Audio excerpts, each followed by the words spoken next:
Alrighty, fuck yeah. Let's. I know I said I was gonna be done, but I don't care. I just want to make sure everything's going good, which it should be because I just did this like fucking seconds ago. There we go. Let's just do this. Great, it's fucking working. Okay, let's do a YouTube music. And I just want to find like some fucking free shit that I can play in the background. Whoa, whoa, whoa, whoa, whoa, whoa. I don't want this. I want...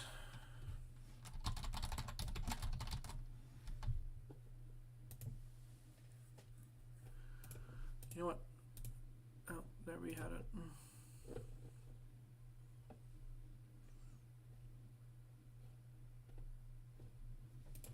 Let's do royalty-free music. Streamers, YouTube.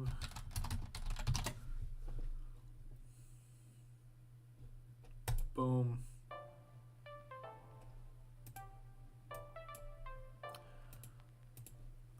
Alright. I want to...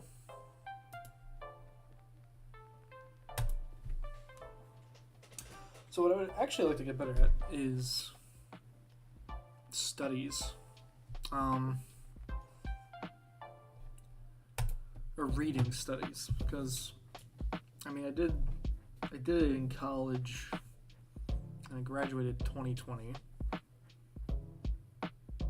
But I want to get better at it, man. So, I mean, what's a good one? I mean, Israel's popular.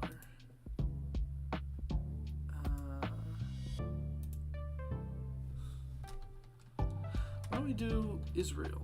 Israel's so cut and dry. To me, it's boring because for me, it's just like, all right, powerful nation treats shitty nation like shit. They put their trust in Hamas, which is, it's fair to say, they're a violent militant group, at the bare minimum.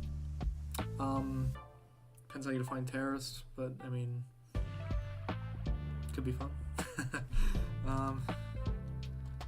Political research stream. Yeah, I mean, what I want to just do, and I know I'm not going to be perfect at this, because ultimately it's impossible to just come to superior research doc. But, I mean, I think I've done ones on, like, trans stuff before, but I know what I wanted to do. I wanted to do... Let's look up a debate. That's what I want to do. I like Destiny as a debater. I mean, I also like Vosh, which they would both be shocked by my existence. But I don't know, just the main reason I'm coming here. You know what, let's not do it. Let's do... Because I like Destiny. He's shitting on Hassan. Maybe I should do... None of them really debate, though.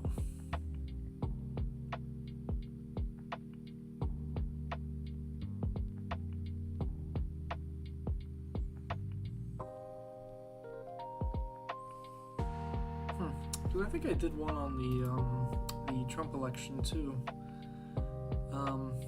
The election fraud. And we ultimately just came out with that PNAS article. I'd like to get better at reading studies, but... yeah, that's what I should do. Because I could listen to a debate. It's 4 hours. And then I could go through each talking point and choose which ones, or just look into all of them. And that might be fun. It's probably more fun than what I would like to do, which would be reading studies.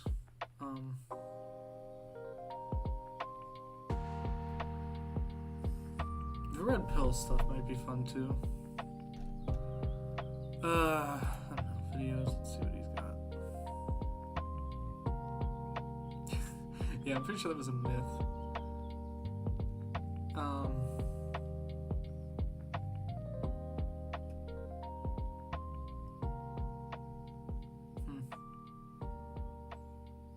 should have thought this through. But, I don't know, is there... I wonder what would be a good topic. I just would like to do one of the major ones. How about this? What are big talking points? Israel's going to be one for the 2024 election.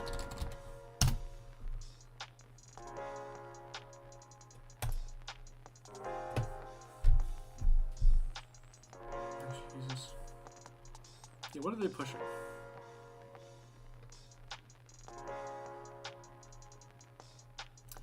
Oh, that's right. Fucking raise the... Okay. Like, I don't even have to research some of this shit because it's dumb. I mean, I don't think the age... I mean, I know why he doesn't want to do that. Because college kids are infinitely more liberal. And you obviously don't want them voting because they're not going to vote for you fucking idiots. Like, this is so stupid. I don't even think it's worth the time. I'll talk about, like... Let's do CRT. That should be fun.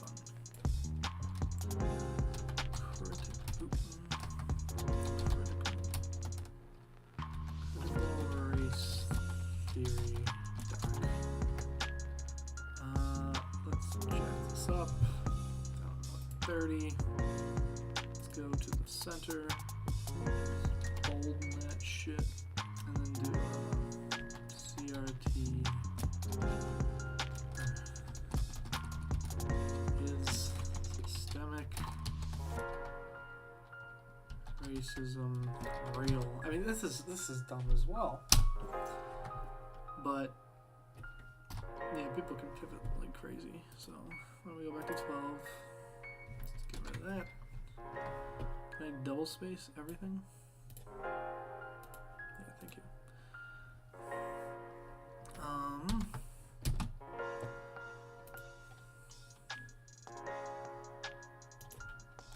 So let's start with why it exists. So what are, well, it obviously exists. It's a theory. Why is CRT true?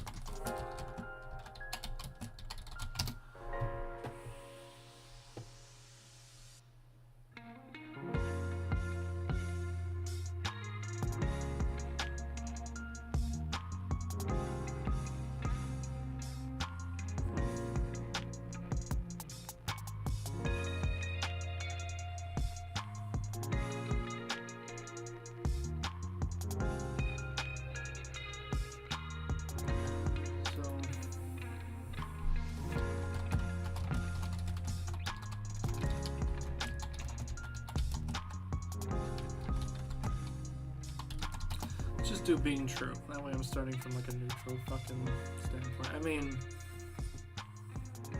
yeah, it's good to define it first and everything.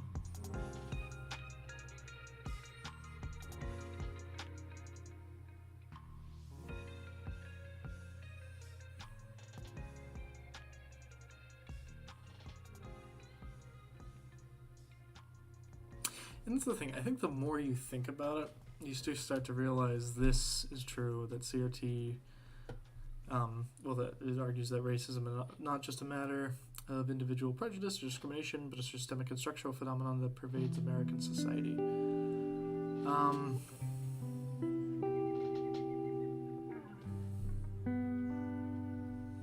It's not really a reason why.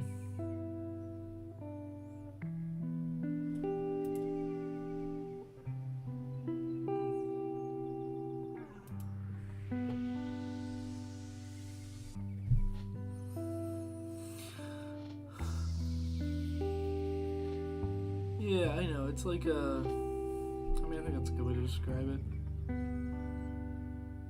It's a scholarly tradition that emerged out of the 80s.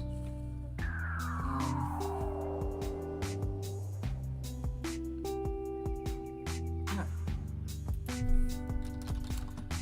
There's some arguments against CRT. That's what I'm interested in. So it's a scholarly tradition that argues that racism is systemic.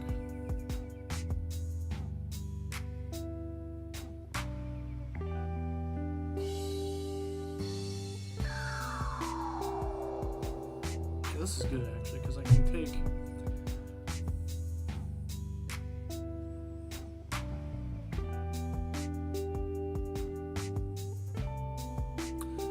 Start with the first one.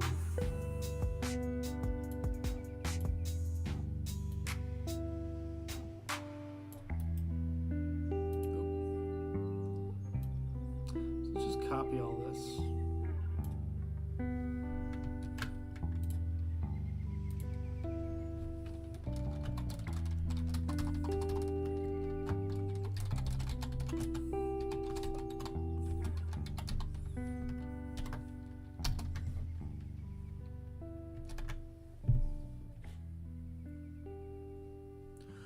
Some of the arguments against CRT are la la la la.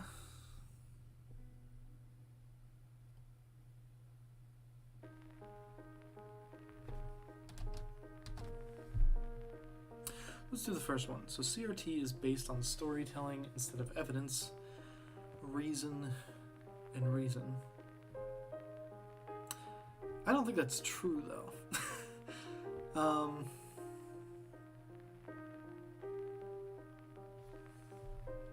So there's lots of evidence that it's happening. I mean, you can look at the education system, you can look at the criminal justice system, you can look at all these different systems, and if you look at it, minority groups tend to be in an unfortunate scenario compared to majority groups like white people. So it doesn't really reject truth. I mean, that's such a vague critique. I think that's this one. I mean, because they do use stories, but I think that's more of a method of teaching. So let's look up how was CRT constructed.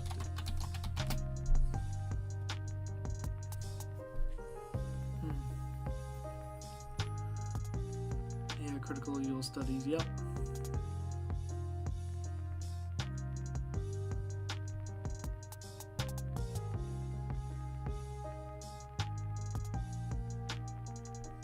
I mean, it's so like fucking like, I don't know, it's just because I'm a fan, but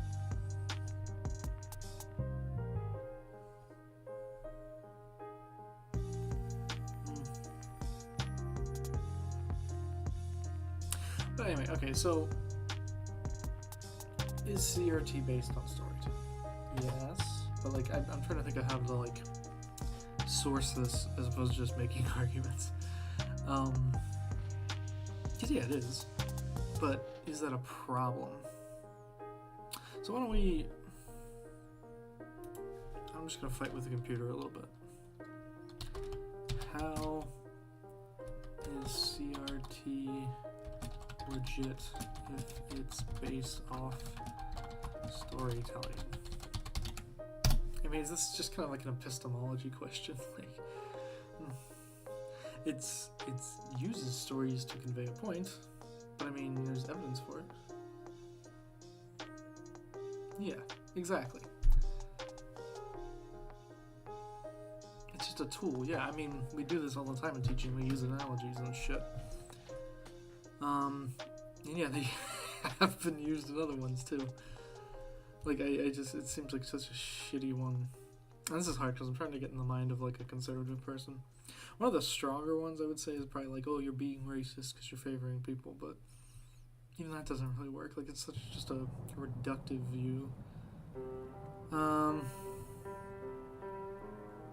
Like, yeah. As a way to enrich and expand our understanding of race and racism. That's a way to distort or deny reality. Yeah. Exactly. Fuck you. So what's a retort I could give to this? Just to... Because, you know, the goal is to be able to answer every question. So, but rather use the storytelling as well as a message to analyze and challenge dominant narratives. What is it based on then? Here we go.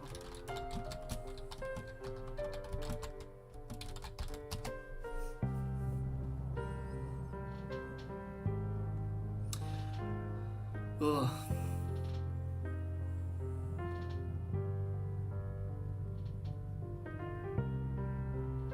Of course, it uses all these fucking things, which it does. So, okay, so uses these sources to examine how race and racism are socially and legally constructed, and how they affect the lives and rights of people of color.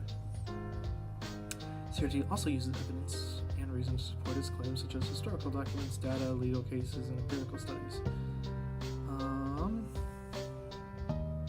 Now, I like to look at studies, but... So maybe we could do, like, is the NBA racist? See, I would need to, like, talk to someone who actually believes this shit. It's really, really just hard to grasp what goes on in their mind.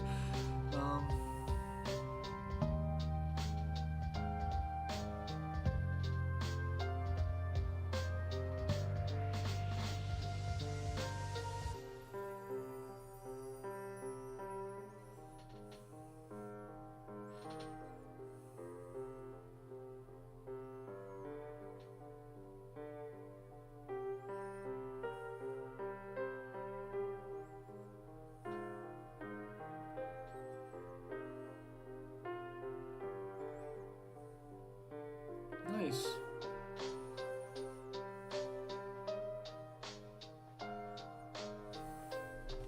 There's probably some.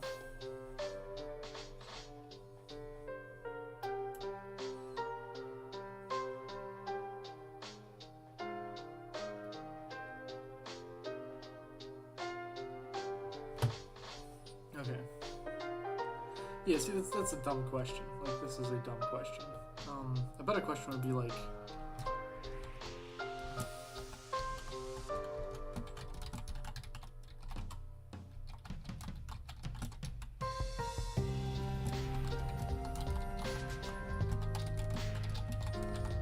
I think another thing too is like, if something's physically relative, like a sport, because this is kind of a good gotcha question that they have, but I think if like something's, it pertains to your physicality, I think. I mean, I don't think it's racist to just have like more of one person, you know, involved in it.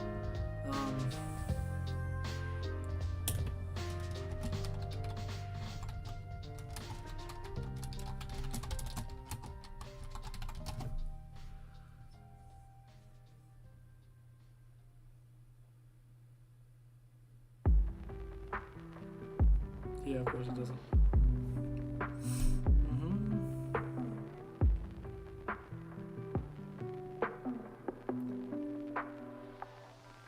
Yeah, but I think they're all underrepresented in like really common ones. Not like it's broad industries. It's not necessarily like specific. Like there might be a business that's really good at like weeding out racism and improving equality. But there might be other ones that aren't.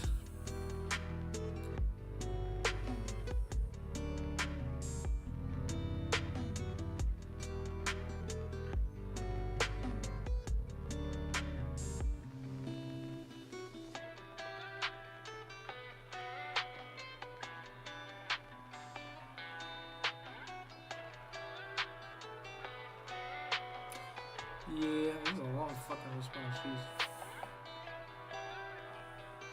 So I think what I should do now is probably just like listen to some people, because these just all seem really stupid to me. I mean, because yeah, like it's. I mean, there might be ones where. See that seems like a fair claim.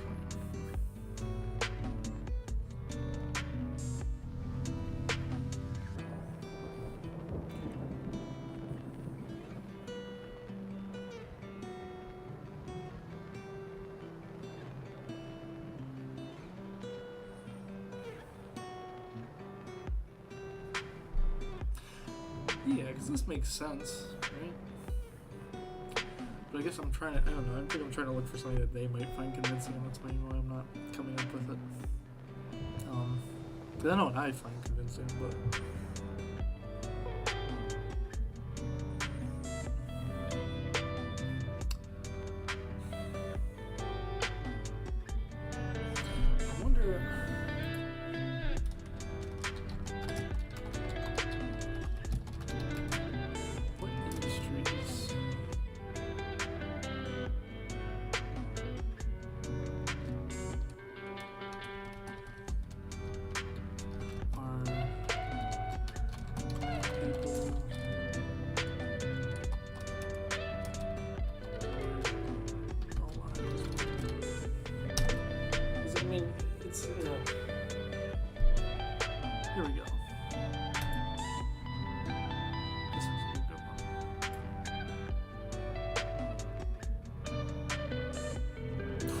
shit.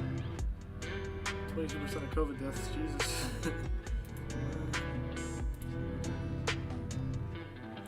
Closing racial gaps across the economy is not only about righting historic wrongs, it is also about choosing a more dynamic future and realizing the full potential of the massively underutilized source of talent. Yeah, I mean, that's fair. I mean, when you exclude people, you're basically saying, yeah, we don't want whatever gifts and benefits you guys. Ugh.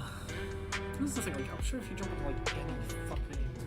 I mean, there's a lot of things I don't know about, like, there's stop and frisk laws. I don't, like, have the exact numbers, but, like, I know the narrative.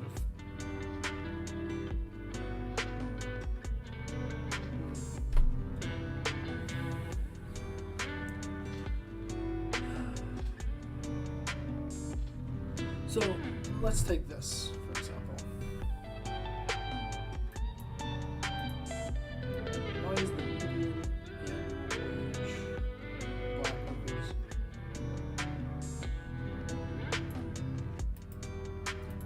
So let's take this claim. Let's go to Google Scholar.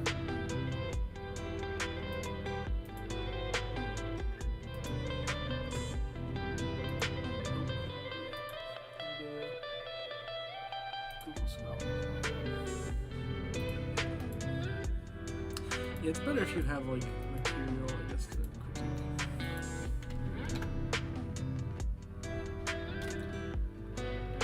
Why at the beginning of this?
Search.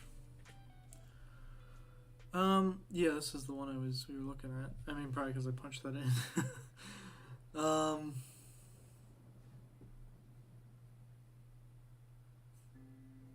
You know what? I think a better place to start would be, and I'm kind of just fucking around here, because, I mean, when I would write a paper in college, a lot of mine were more business research papers. But a lot of it would, like, look at specific examples and various historical scenarios and kind of, like, get to the thing. So why don't we do CRT Wikipedia would be great. I mean, it's not hard. You just look up articles and read them. The problem is people, like, biased when you search for shit. Laws, media shaped by social conceptions of race and ethnicity. Oop, shit. Yeah. Critical thinking, critical theory, and critical... Any approach to humanity's social philosophy that focuses on society and culture attempts to reveal, critique, and challenge power structures. Which are basically hierarchies in fucking society, so whether it be business or government or shit like that. Yeah. Environmental stimuli is pretty powerful.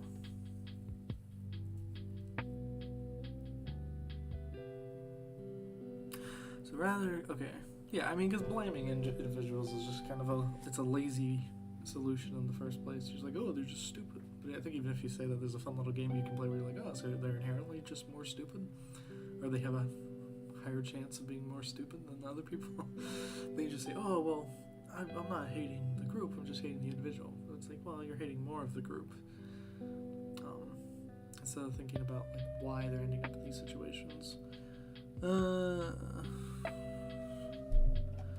CRT, is there a history section, please? Yeah.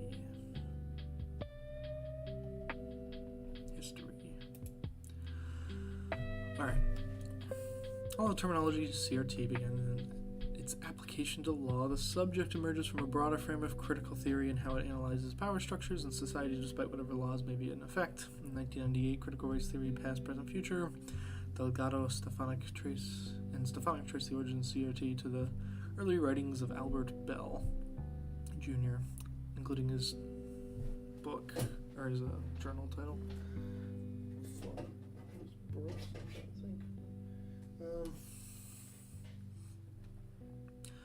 Serving two masters. Cool. And then this other review article. Brown v. Board of Education Interest Convergence Dilemma.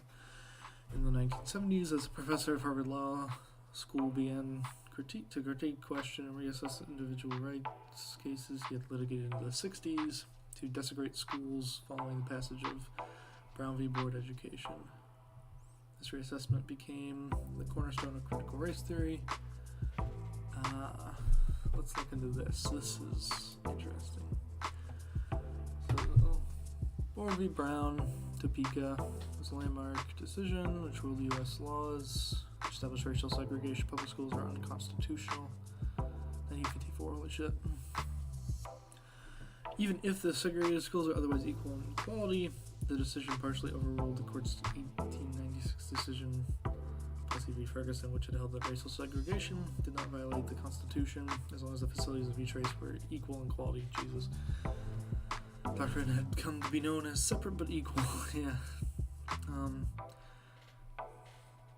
Court's unanimous decision in Brown paved the way for integration and was a major victory of the civil rights movement and a model. Okay, I see. So basically, yeah.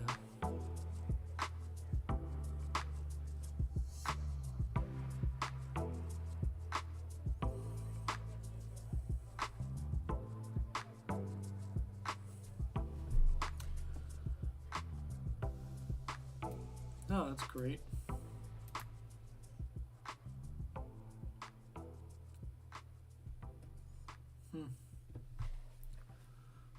So, okay, that makes sense. But anyway, we can go back to,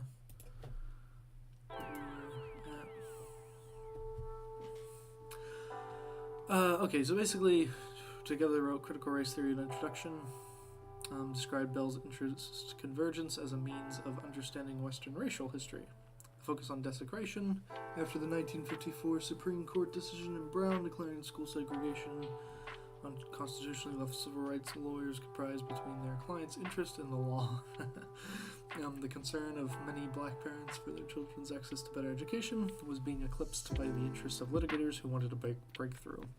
In the pursuit of racial balance at schools in 1995, Cornel West said that Bell was virtually the lone dissenter. Writing in leading law reviews, he challenged basic assumptions about how the law treated people of color. So they kind of took it a step further. In articles, Bell cites this case, one mandating that all white school board comply with desecration. At that time it was seen as a success. By the 1970s, white parents were removing their children from desecrated schools and enrolling them in segregation academies. Jesus.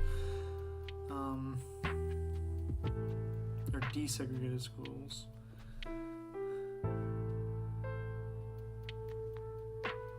Jesus, that's fucked. Wait, it won?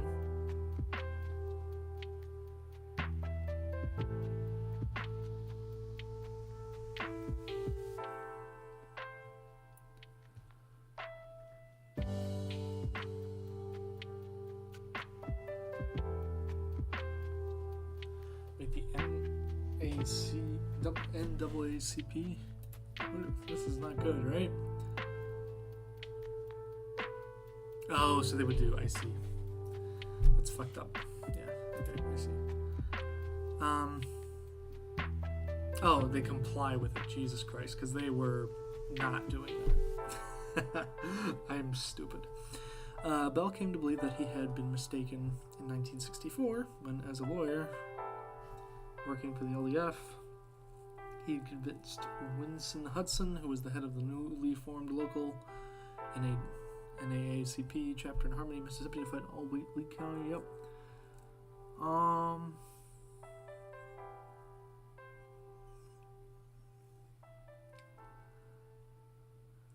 Keep a segregated black school open, yeah. And to fight for desegregation. Or segregation. They'll be on to work for NCAAP. Shortly after Montgomery bus boycott. The bus segregation laws. Jesus. I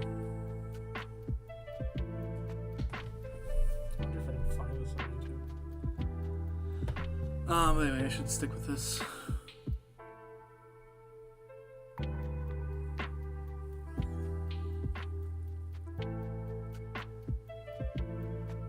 Yeah, Jesus.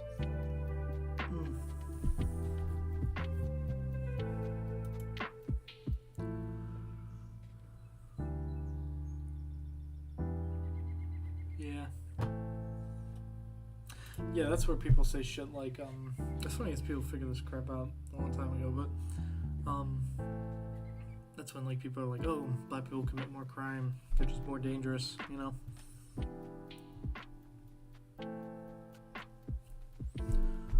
Huh.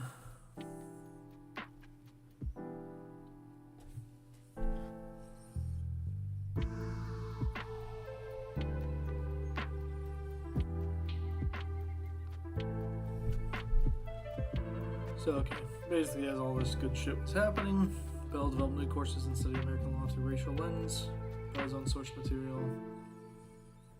Harvard Law School's first black tenured professor in 1971. During the 70s, the courts were using legislation to enforce affirmative action. Okay, yeah.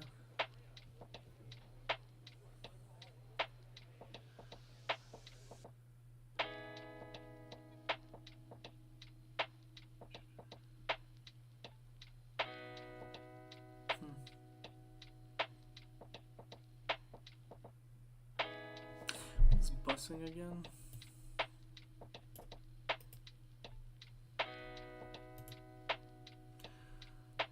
Oh. I see. That was fucking easy. Oh, Lewis Powell.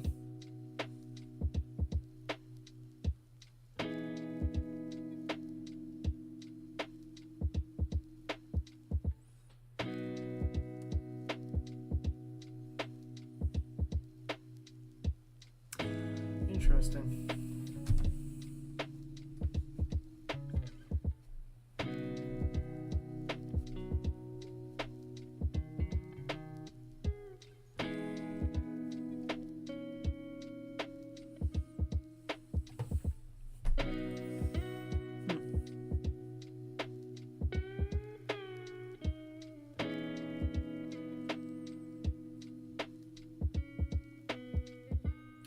CRT scholars included graduate law students and professors.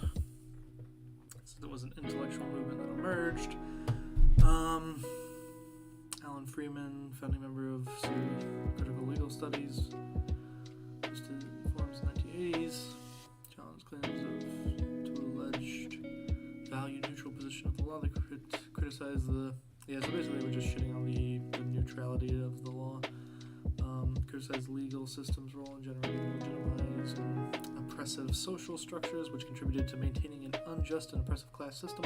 Delgado and Stefancic cite the work of Alan Freeman in the 1970s as formative to critical race theory. In the 1978 Minnesota Law Review article, Freeman reinterpreted through a critical studies perspective how the Supreme Court oversaw civil rights legislation from 53 to 69.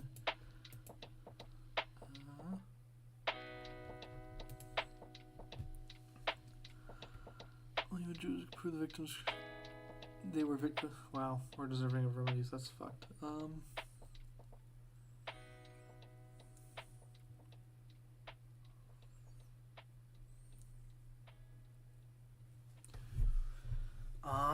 I mean, okay, everything's on a spectrum. So, I mean, there's...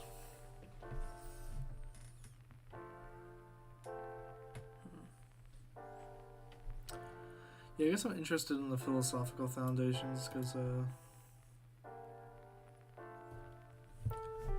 Daniel Gramsci, Sojourner Truth, Frederick Douglass, W.B. Du Bois. Also informed by the 60s, 70s, Black Power, CRT. She had many intellectual commitments with critical theory, critical legal studies from jurisprudence, post-colonial theory, University of Connecticut philosopher, Liz Gordon. I mean, like, you can read into all this shit, man.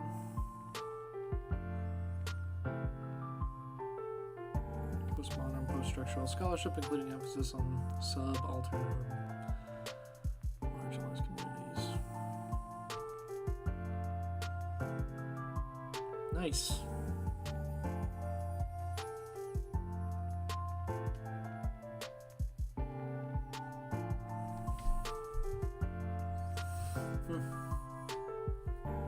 Get a shave or something.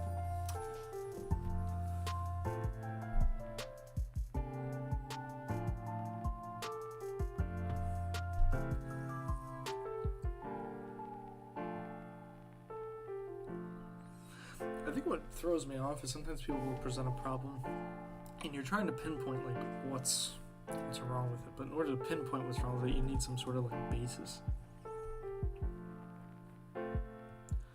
Yeah, basically claims the personal narrative and lack of testable hypotheses and measurable data. Concha Delgado Stefancic responded that such critiques represent dominant modes within social science, which tend to exclude people of color.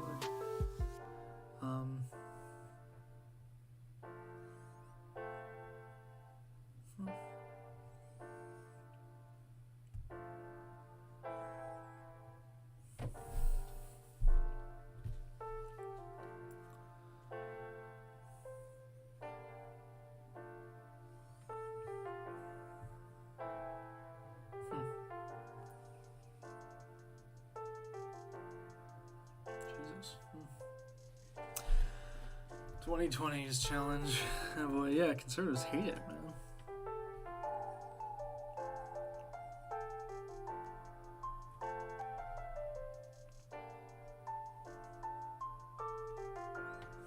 Yeah, man, fuck.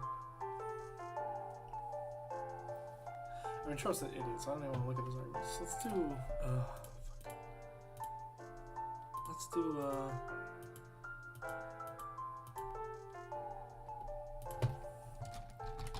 Steven Crowder. Can't believe we used to be subscribed to this guy. CRT.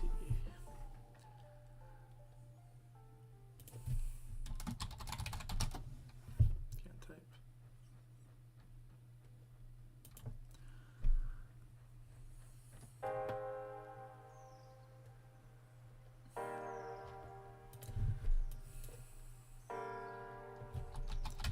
Steven Crowder YouTube. It's huge, man.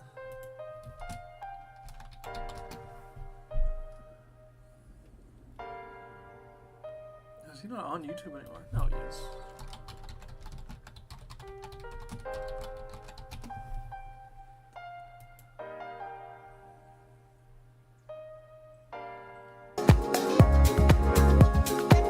Nobody ever does.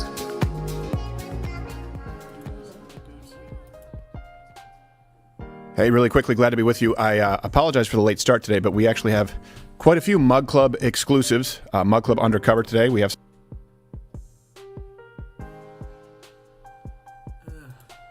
he's at 5.8. I thought he was up to 6 at one point. I could be wrong. Oh, jeez. Pornhub. I just don't watch it, man.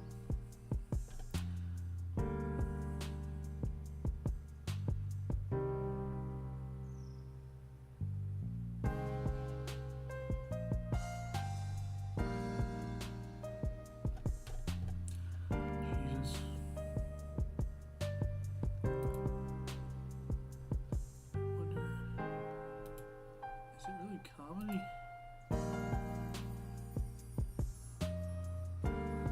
I mean, I don't know. Do blacks and whites really hate each other? No. I mean, I'm sure there's definitely cases, but typically I don't think so. Alright, let's watch this one. This one is close at least. White people worse than ever? Yeah. So if you've turned on the news or even glanced at social media over the last few years, you'd probably be under the impression that are your personal interactions with white people worse than ever? Yeah. So if you've turned on the news or even glanced at social media over the last few years, you'd probably be under the impression that race relations, particularly between white and black Americans, is at an all-time low. The race wars are on the way, if you will. Because you have black people speak on behalf of black people, white people speak on behalf of white people, black people telling white people apologizing to black people, but you don't often see black people and white people just talking. Is this reflective of our real-world experiences? I think you may be surprised with what I found when I actually went out and did something crazy, talked with people. This is Black and White on the Gray Issues.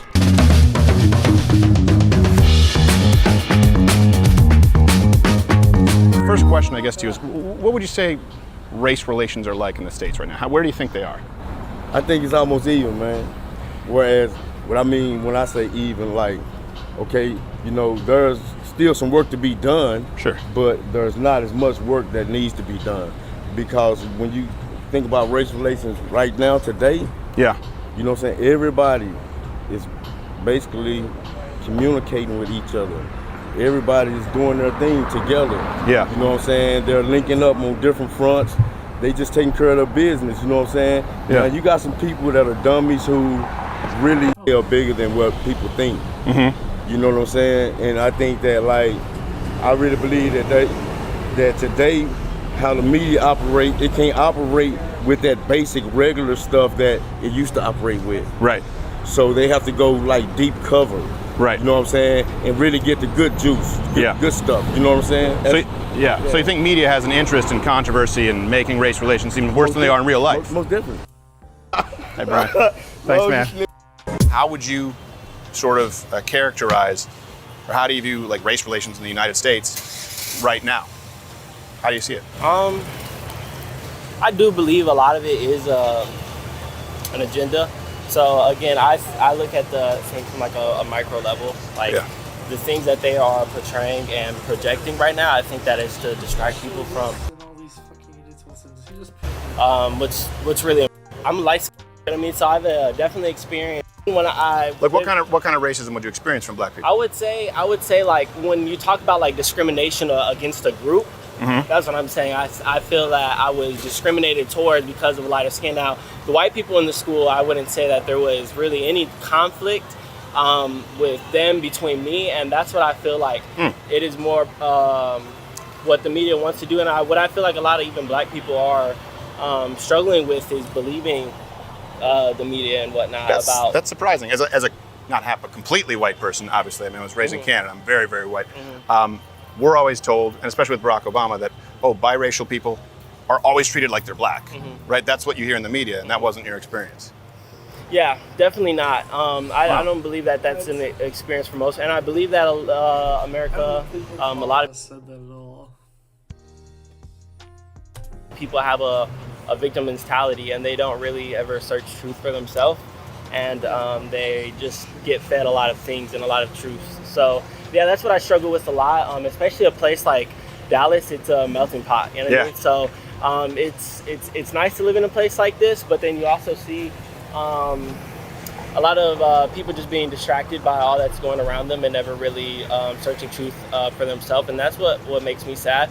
You know what I mean? I'm a believer. I'm a Christian. I believe in the Word of God. I believe in Jesus. So when I see people being deceived by because they'd be afraid to be accused of being racist, right? That is a fear right now, which I will tell you creates, and I think this is an issue too. Like, I obviously think racism exists. You know what I mean? I'm a believer. I'm a Christian. I believe in the Word of God. I believe in Jesus. So when I see people being deceived by these things that they're portraying to be big and then actually just distracting them from deeper truth, then I get pretty frustrated by that. So man, it's refreshing to hear, because you're saying I would agree with pretty much everything you just said, right? And I think this is an issue too. Like, I obviously think racism exists to some degree. There are individual racists, like you've experienced it. White people are what you just said, white people would be afraid to say, because they'd be afraid to be accused of being racist, right? That is a fear right now, which I will tell you creates a divide. Like when Black Lives Matter happened, right? We just talked with 2 or 3 guys. I said, man, I think all lives matter. And I said, no, white people were called supremacists if they said that. So they go, I'm just not going to voice an opinion. That creates more distance.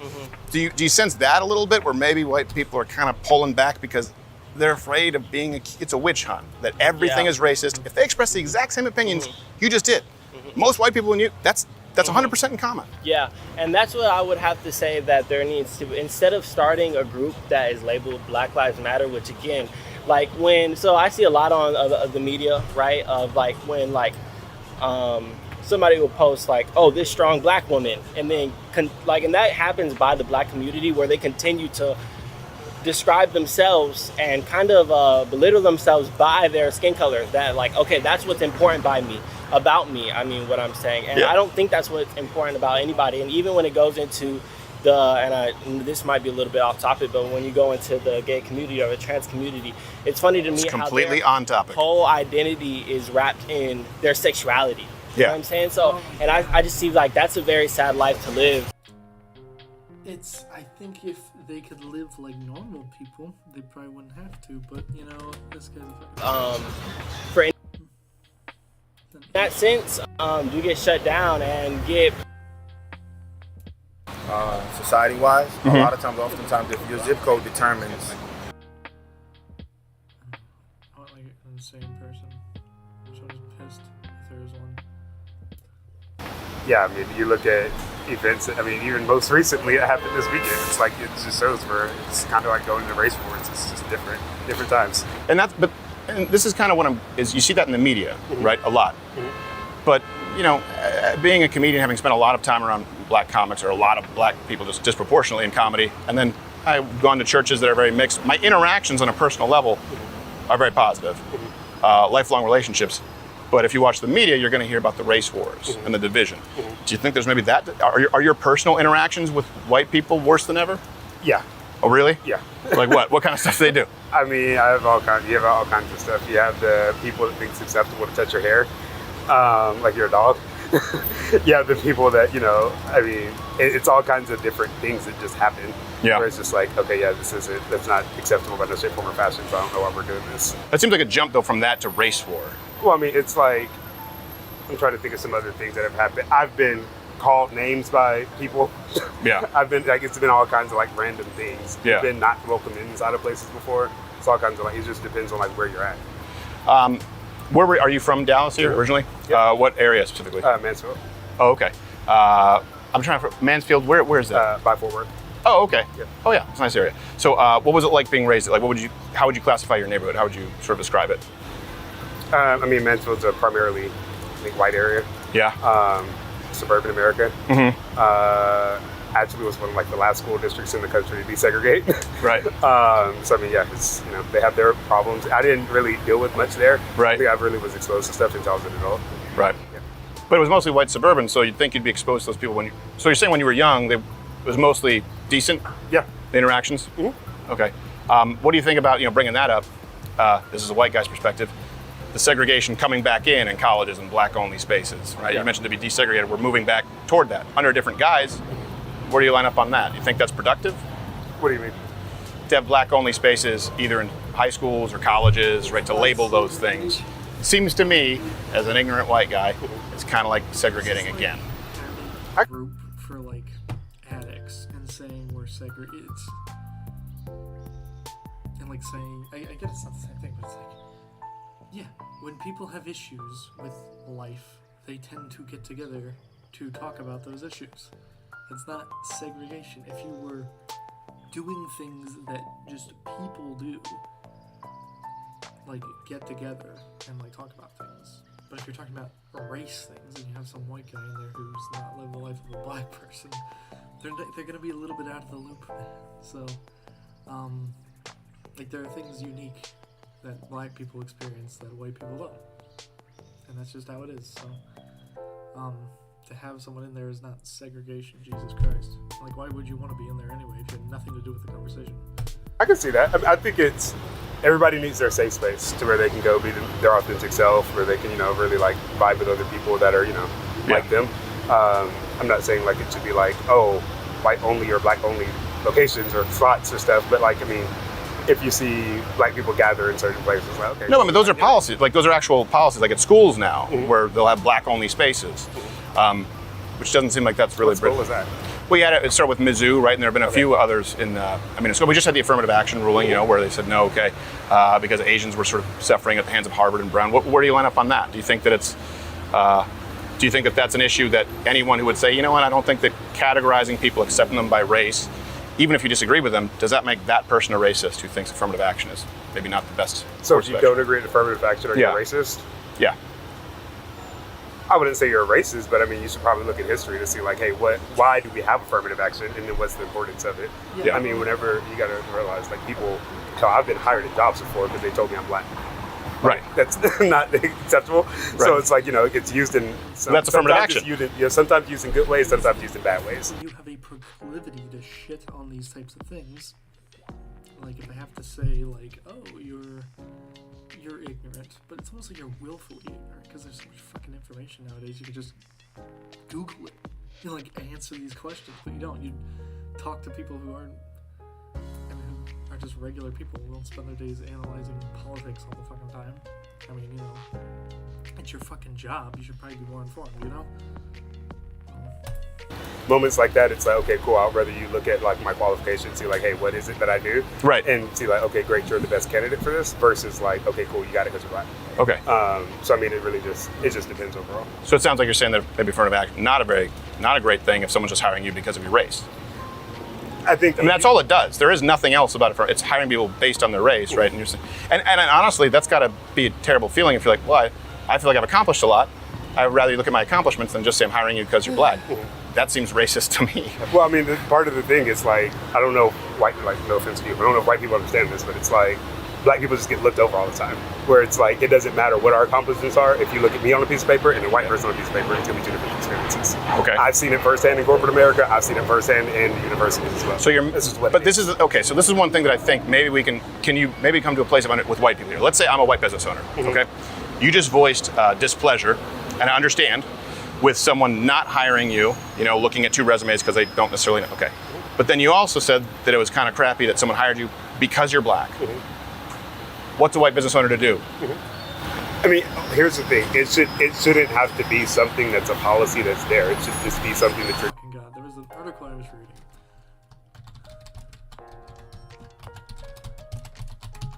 Because the problem is you talk about this broad fucking shit. You can't type.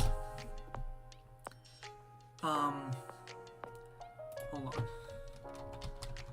Does affirmative action force business owners to hire black people? I mean, it might have a quota. 14% of the population. I'm trying to remember what that document was. God damn it.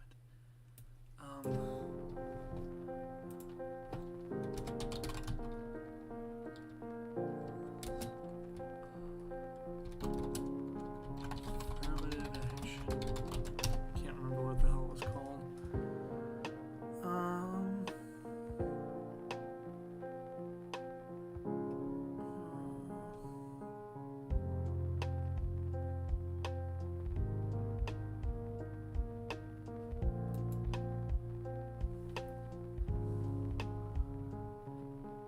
So long ago since I read this. I think it's this one.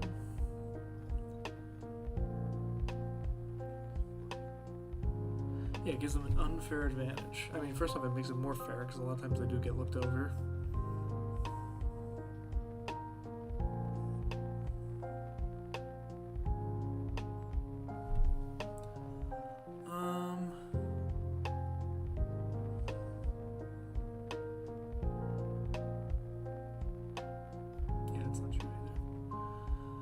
Statewide bans on affirmative action in California, Texas, Michigan, and Washington become...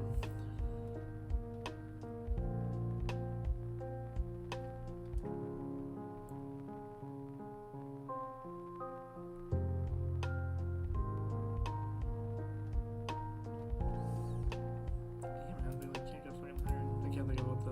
It was they're doing because it's the right thing to do.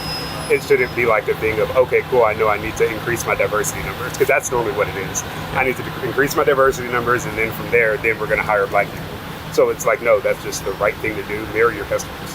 What is the right thing to do to hire based on race, or to hire based on The right thing to do is qualifications? hire diversity, have a diverse workforce. But what if they're not the best person? Then, hey, you can find, if Beyonce, like they say, if Beyonce can find 14 black trombonists, I'm sure you can find one black person. Here's the question I asked. Does affirmative action force business owners to hire? First off, employers don't fucking hire the best candidate. They hire the one that, I mean, sometimes they do. Sometimes they never don't, but they hire the one that they have the best like connection with. Can't spell. Candidates. Here we go.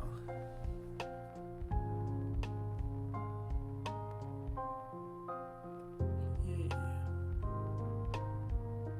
I swear to God, I can't remember what I read about this. It's so fucking long ago.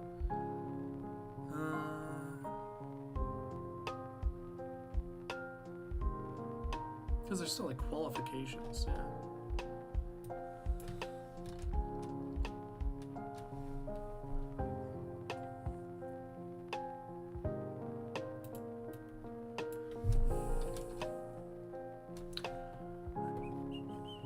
Maybe this will just give us a source here.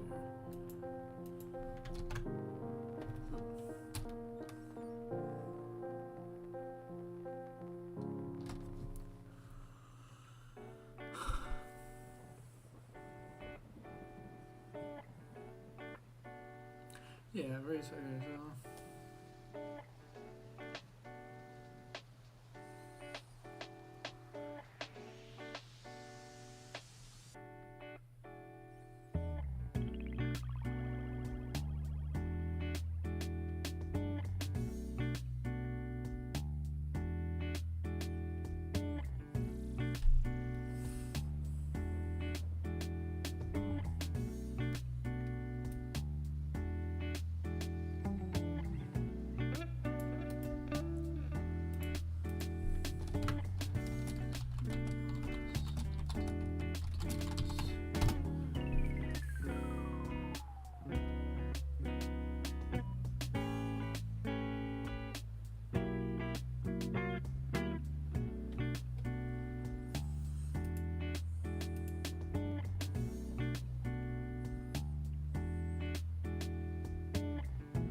Yeah, I mean, all it does is like it just promotes greater opportunity. I mean, To join your team. It's not that hard. But somewhere there's likely a Japanese American trombonist who got screwed out of a job, was very good at it, just like Harvard and Brown. the other thing, like people don't lose jobs.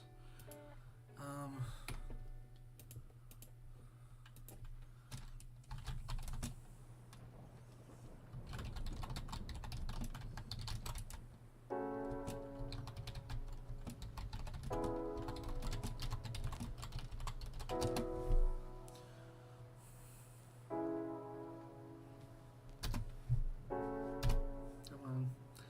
It's the thing, it doesn't as well.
Yeah.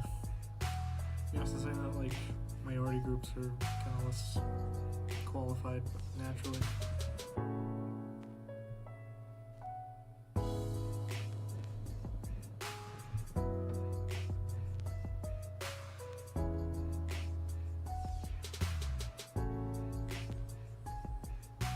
Yeah. They don't like remove fucking standards. How does affirmative action work? 'Cause I swear to God, I just don't know how any of it fucking works.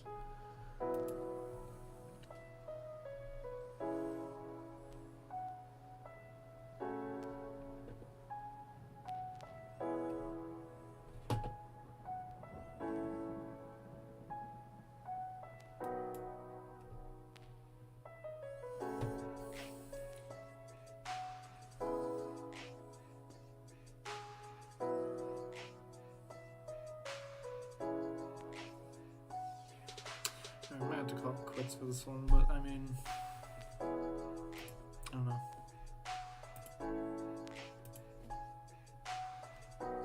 Some things I have to read up a little bit more. But yeah, I think I'll call this stream and end. I have to work fucking early tomorrow, so anyway, I'll let everyone go. Have a good night. I'll see you. Bye.